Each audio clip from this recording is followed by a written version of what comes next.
Chapter 1. Your thoughts determine how you view life, and that's why you need to learn how to control them. Your brain is always looking for the most natural way out, and that could be the death of your ethical judgment making. It usually ends up substituting effort for creativity thanks to your thoughts.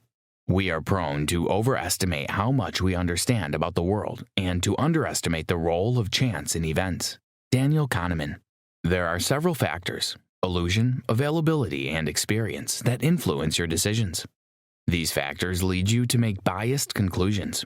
Thinking is not as easy as it seems. It is an art that must be mastered. The mastery of thoughts comes with understanding what constitutes your intuition and assumptions. Experiments and facts shape the way you think, and this is why you should know when to switch between intuition and empirical facts. Daniel Kahneman is a master of his trade. His knowledge of behavioral economics, cognitive thinking, and psychology put him up there with the very best. He believes in placing facts over assumptions, and he believes that behavioral patterns are made easy with the use of relative examples and instances.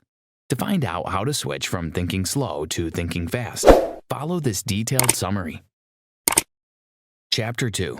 The two systems associated with your brain are responsible for how and when you think.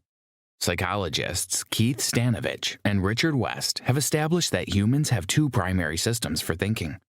System 1, which operates automatically and quickly without voluntary control and with little effort. System 2, which allocates attention to the effortful mental activity of any kind. Humans avoid an overload of information in their brain by consciously or subconsciously breaking tasks into smaller steps. This is because we naturally prefer solutions that require minimum mental effort and strength. The moment a solution requires a lot of effort, the attention paid to it starts to decrease. In a bid to balance the functions of the human mind, one of the primary functions of System 2 is to control, monitor, and oversee suggestions and actions that come from System 1. However, this action doesn't rely much on facts. It is based on faith and intuition. The information System 1 provides to System 2 is usually wrapped around impressions. These impressions turn to beliefs that humans hold on to. The beliefs then turn to actions that create an identity for you. The human brain is programmed to adjust to speed and stress. Cognitive ease comes into play because you behave in a different way when you are making an effort toward something with ease. Another function of System 1 is that it helps you shape what's normal to you, what surprises you, and the cause of these things. It should be noted, though, that System 1 doesn't necessarily make an accurate conclusion from the information sent to it. It doesn't care about the true assessment of the information. It makes its own conclusions. System 2 works hard to find an escape route for you, especially when you are stuck with finding a solution to a problem. When System 1 faces a tough problem that it can't find a solution for, it'll seek the help of System 2, calling it into action to find a way around the problem immediately. However, sometimes your brain deceives you and itself into believing that a task is simple. This happens because your brain wants to save as much energy as possible when executing a task. So, when System 1 feels it can handle a situation or problem, it won't activate or call for the help of System 2. These two systems work together to help you perform tasks and make decisions. Chapter 3. You are more likely to make judgments based on bias and intuition instead of facts and statistics. There is a tendency for you to jump to a conclusion about a scenario based on the sample provided. This logic applies to numbers too. You believe that samples that involve small numbers are drawn from a small population. The moment you are told that 5 million people work in the public sector in Bulgaria, you're inclined to believe that Bulgaria's population is small, just because of the sample. These are some of the things that shape how you view and evaluate your environment. The anchoring effect occurs when a particular value for an unknown quantity influences your estimate of that quantity. Humans place value on something because of what anchors the number associated with it. Amos Tversky and Daniel Kahneman both invented a fortune wheel that was rigged to stop at 10 or 65. They then gathered students of the University of Oregon as participants for their experiment. After spinning the wheel, which had been rigged to stop at either 10 or 65, the participants were asked two questions. Is the percentage of African in the UN larger or smaller than the number you just wrote? What is your best guess of the percentage of African nations in the UN? Although the number on the wheel holds no significance to the question, even if the wheel wasn't rigged, the participants still based their results on the questions on the number on the wheel. The anchor for their number was determined mostly by the number they got from the wheel. Those who had 10 chose lesser numbers for the African nations, and those who had 65 chose higher numbers. The ease with which you can come up with examples is often used to determine the frequency of events. Immediately, an example comes to mind. Your brain pieces together instances of a similar occurrence, and you're then tricked into believing that such a situation is frequent. A dramatic event temporarily increases the availability of its category. A train wreck that attracts media coverage will temporarily alter your feelings about traveling by rail. Your mind's made to believe that the train wreck is a frequent occurrence, and this alters the way you view traveling on a train. Chapter 4. Inadequate and Inaccurate History Affects the Present and the Future. There's a belief that the worst scenario of an occurrence is the highest form of it. Therefore, the preventive measures that would be taken should be examined against that scenario. If, for example, a wall is being erected to stop a flood, the strength and height of the wall will most likely be built according to the last heaviest flood. Economist Howard Kunreuter believes that protective actions are usually designed to be adequate to the worst disaster experienced. No thanks to the media, there are several misconceptions about the true extent of things and how important or less important they are. Humans try to simplify life by believing in a world that is perfect in their heads. By examining evidence in base rates, it's known that humans tend to put more focus on evidence than base rates. Base rates occur as a result of small information.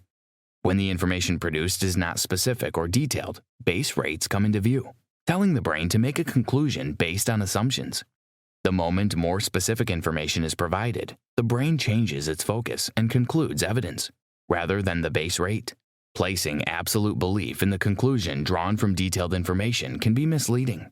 It's true that a tall and thin athlete would most likely play basketball, but it's not always so. When you allow your conclusion to be drawn from descriptions, there will be times that you will end up making the wrong assumptions. When it comes to descriptions, adding details is different from being specific. Simply adding details to a piece of information makes it more likely to be believed, but it doesn't mean that the information is accurate. The idea behind a piece of good information is that it should be precise. Precision can come in short forms when it comes to describing a scenario.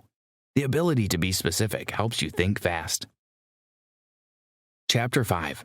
Statistics from data helps us draw conclusions, but they are not as informative as real-life experiences. When you come from a place where humans don't eat animals, and then you're told that humans are responsible for the death of 65% of animals across the world, you'll find it hard to believe. Also, regardless of existing facts and statistics, a situation is not bound always to follow a regular pattern. That a tall serial killer has terrorized a community for a year doesn't mean the next death is from the same serial killer. Existing facts help in the absence of any other information. The reaction toward performance doesn't necessarily come from praise or blame.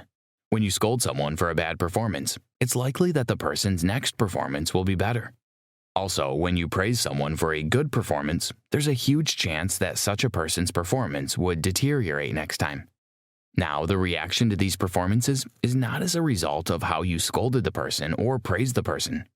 Natural fluctuations occur, and this means that a person who has had a bad performance would naturally want to improve. And a person who has had a good performance has most likely been lucky with such performance. Daniel Kahneman argued that it is better to reward improved performance than punish a mistake. Predictions come from a careful study of past events, current frequency of the same events, and the future possibilities of it happening.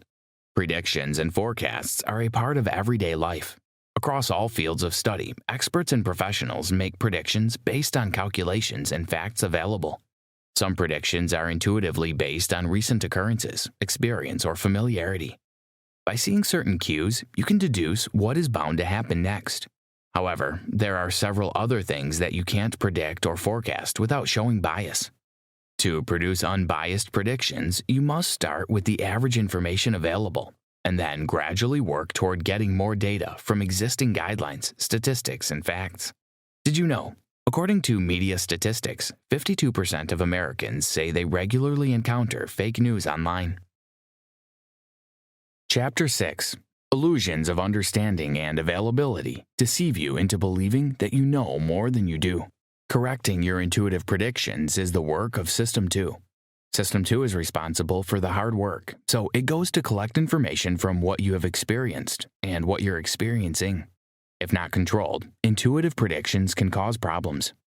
It's not easy to stop, but you can resist its dominance by training yourself to identify it. By maintaining your vigilance against these predictions, you can control your thinking better. According to Nassim Taleb, an American scholar and essayist, humans continually fool themselves by constructing flimsy accounts of the past and believing they are true. He believes that the stories of the past shape the present and inevitably the future as well. The past should be seen as a learning experience, and the present should be used to determine the future. The illusion of understanding determines and influences the way people view and approach life. The gathered knowledge of things that have happened are rewritten to fit certain agendas. This illusion only talks about things that happened, while overlooking those that didn't happen. These biased narratives have created the faux notion in humans that, as long as they are familiar with the past, they can shape and reshape the future. However, how best can a future be modeled when the knowledge about the past is biased and twisted to suit certain narratives? Nothing in life is as important as you think it is while you are thinking about it. Daniel Kahneman. Chapter 7. A successful event makes people believe that the steps leading up to the event must equally be successful. As much as you believe you know your past, most of the stories you've heard only talk about the event and neglect the preceding steps. Validation comes from belief most of the time. Even though there's little to no evidence, humans tend to validate what they believe in because of influence, pressure, and blind faith. When you're confident about something, it doesn't mean that it is right or true. It only means that since your System 1 has found it easy to process the information, it jumps to conclusions. What you see is all there is. WYSIATI is an approach employed by System 1 when it wants to do lazy work. The illusion of validation keeps human beings biased in judgment making.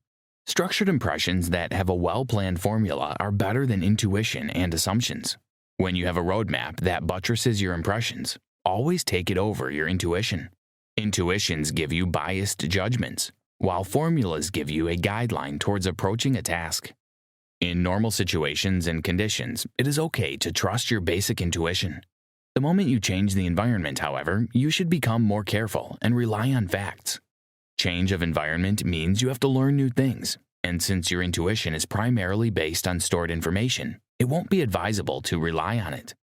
The best-case scenario is not the only scenario worth studying. Humans tend to plan, initiate, and execute projects based on facts and stories available from the best-case scenario. To successfully plan, a lot of conditions should be evaluated by taking into account similar cases that were successful or unsuccessful. Optimism as a defense mechanism against doubt is an art that needs to be mastered. Having disregard for doubt breeds confidence as well as overconfidence. The best thing to do is to moderate your optimism by employing the pre-mortem tactic. The pre-mortem tactic allows you to assume that a project has failed. By pretending the project has failed, your brain works continuously to discover reasons why the project failed. In doing so, you're exposed to probable faults and loopholes that you can fix. Chapter 8. The value you place on properties and happiness is determined by whether you own them or not. The value of something is determined by the current situation of the person who wants the thing. When you're rich, the things you can afford hold value to you. But when you're not, their value decreases because you can't afford them. The value you attach to whatever you own is greater when you see the same thing elsewhere, because the things you own are worth more to you. In terms of taking a risk and examining loss, humans always look for the safest possible bet, regardless of the probable outcome. When it comes to gambling, you are unwilling to take risks, because when the probability of a loss is higher than that of a win, you instinctively want to avoid it. This is why humans are always more particular about avoiding losses than working hard to secure gains. As long as there is a chance for a loss, the brain begins working towards avoiding it. The possibility of a future occurrence is one way in which humans think ahead of the time. However, when overestimated, these possibilities cause the brain to focus on events that are very unlikely to happen. These events are called rare events. It is quite rare for money to drop into your lap from the sky, but you still believe in its possibility because it has probably happened before. This belief influences your way of life. Adopting risk policies to guard you against loss is a brilliant thing to do, but it should not be exaggerated. See a decision as one of the numerous options available to you. Don't automatically dismiss an option because it contains loss. Since rewards and punishments mold your reaction and motivate your actions, you should pay attention to it often. Chapter 9. The human mind evaluates statements based on how they are framed and laid down. A well-framed statement can go a long way in appealing to your mind, while a badly framed statement can cause a big issue. As it has been established, simple and sole evaluations of a situation are the work of System 1, while careful assessment and comparison is the work of System 2. There are two selves in humans. They are the experiencing self, the remembering self. These two selves work hand in hand to help you make decisions. The experiencing self helps you make decisions based on whether you like an experience or not. And the remembering self helps you make a decision based on your reaction toward it when you first encountered it. A lot of people don't pay attention to their experiencing self. They are more particular about the memories they've collected over time, and then base their judgments on it. Happiness is relative, and it has a wide range of definitions that can never be ignored. Human judgments are different, and so is the definition of happiness. The best way to live a good life is to understand that there's no limit to what can make you, or anyone, feel happy. Conclusion. Your thoughts are a combination of many events that shape your life. When you control the way you think and how well you think, you'll find it easy to make better decisions. Understanding your two systems and training yourself to be able to control your thoughts gives you a better advantage. You can make better judgments about life and people. All you need to do is understand the way you think. Many people suffer from the inability to think well or understand their thoughts. Your thoughts heavily influence your actions, and if your thoughts are not right, there are many ways you can recalibrate your life. You can start by trying to be precise anytime you have to make a description. You can also decide to focus more on evidence rather than bias. This will open your mind to many other options so you can make better choices. Intelligence is not only the ability to reason, it is also the ability to find relevant material in memory and to deploy attention when needed. Daniel Kahneman. Having clear thoughts creates more opportunities for you in your personal and work life. What gives successful people the edge over others is knowing how to switch between being a fast thinker and a slow thinker. You can become successful at many things once you know how to use your thoughts to influence your actions and your decisions. There's no magic recipe for success. You need maximum focus, determination, and the right mindset. And all of these are influenced by your thought process. Try this.